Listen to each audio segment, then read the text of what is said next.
Good morning, guys. It's Jonathan with One Big Impact. So if you have not yet and you're new here, please like, share, comment, and subscribe to our channel. Also, go check us out on Facebook. Our group is called Healthy Living for a Healthy Life, and we'll put a link in the description below. Also, in the top corner up there on our channel, there's actually links to our Instagram, to our Facebook groups, to our website, and everything. If you're looking for a personal trainer in the Mesa, Chandler, Phoenix, Arizona-ish area, let me know and we can go ahead and get started right away. So first of all, today's video is actually, can Atkins cause ketoacidosis? And kind of like a basic overview of ketosis versus ketoacidosis. Are they the same thing? Am I gonna die?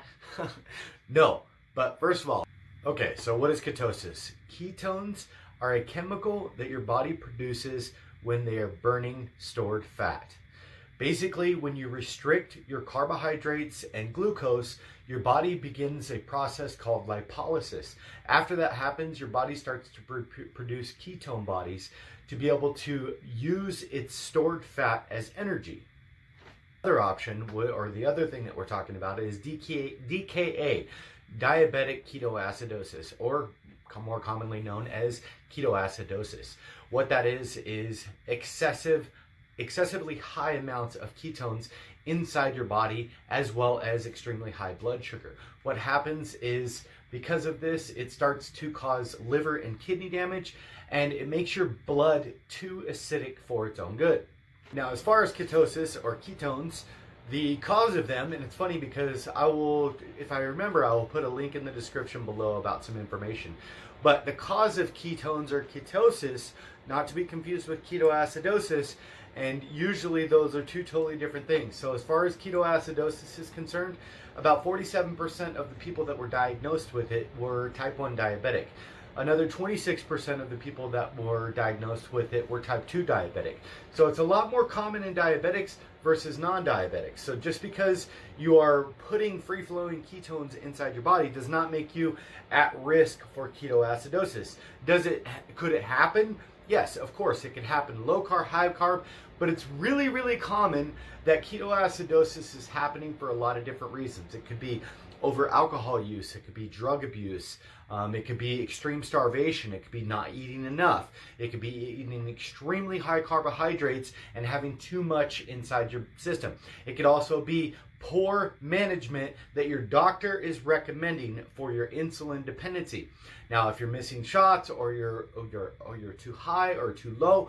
So first of all, before we even go on, if you are type 1 diabetic, type 2 diabetic, I'm not a doctor. I'm not giving you physical advice. I'm not giving you medical advice at all in any way, shape, or form. You need to listen to your doctor and you need to get your shit together, because that's not a game. This is your life that you're playing with. And I'm not saying that to scare you away from ketones or ketosis, because they are two totally different things. But if you're watching this, you're probably worried about it. And as your body changes, as you drop weight or increase weight, or your body changes over the course of time, it's really important that you are checking with your doctor. You're not changing any dosages.